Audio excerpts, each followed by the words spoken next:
अयि गिरिनन्दिनि नन्दित मेदिनि विश्वविनोदिनि नन्दनुते गिरिवरविन्ध्य शिरोधिनि वासिनि विष्णुविलासिनि जिष्णुनुते भगवति हेशिति कण्ठकुटुम्बिनि भूरि कुटुम्बिनि भूरि कृते जय जय हे महिषासुरमर्दिनि रम्यकपर्दिनि शैलसुते मा रम्यकपर्दिनि शैलसुते।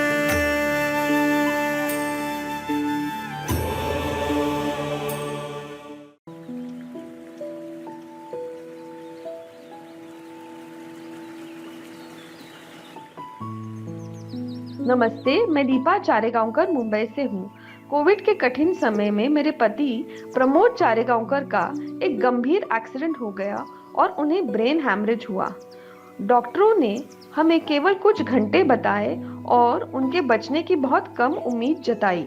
उस संकट की घड़ी में हमारे सेवकों और भक्तों ने तुरंत श्री अम्मा भगवान से सामूहिक प्रार्थना शुरू की।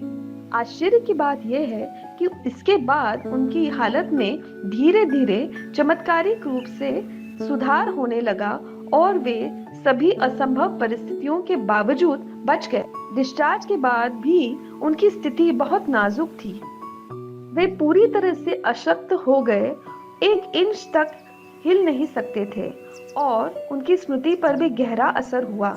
उसी समय हम नवरात्रि कॉन्फ्रेंस में सम्मिलित हुए। धैर्य लक्ष्मी कॉन्फ्रेंस के दौरान उन्होंने अनुभव किया मानो उनके घुटनों में कोई दिव्य शस्त्रक्रिया हो रही हो। हम आश्चर्यचकित रह गए कि उसी क्षण वे अपने पैरों और शरीर को हिलाने लग गए और अगले दिन कुछ कदम चल पाए।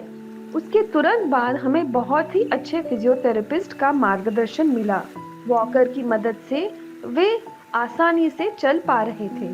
श्री अम्मा और भगवान की कृपा से और नवरात्रि होमा के आशीर्वाद से उनकी रिकवरी अद्भुत गति से हुई। धीरे धीरे बिना किसी सहारे के चलने लगे, स्मृति वापस आ गई और सभी चिकित्सकीय जटिल समस्या से मुक्त हो गए। मेरे लिए व्यक्तिगत रूप से सबसे बड़ा आशीर्वाद मेरी आंतरिक स्थिति का था।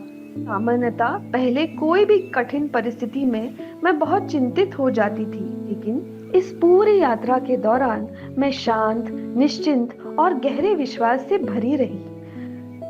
यह विश्वास था कि श्री अम्मा भगवान उन्हें पुनर्जीवन करेंगे। सचमुच श्री अम्मा भगवान ने न केवल मेरे पति को जीवन दान दिया, बल्कि मुझे इस चुनौती का सामना करने के लिए साहस और शक्ति का भी प्रदान किया। जय बोलो शक्ति स्वरूपिणी श्री अम्मा भगवान की जय। जय बोलो वैदीश्वर अम्मा भगवान की जय।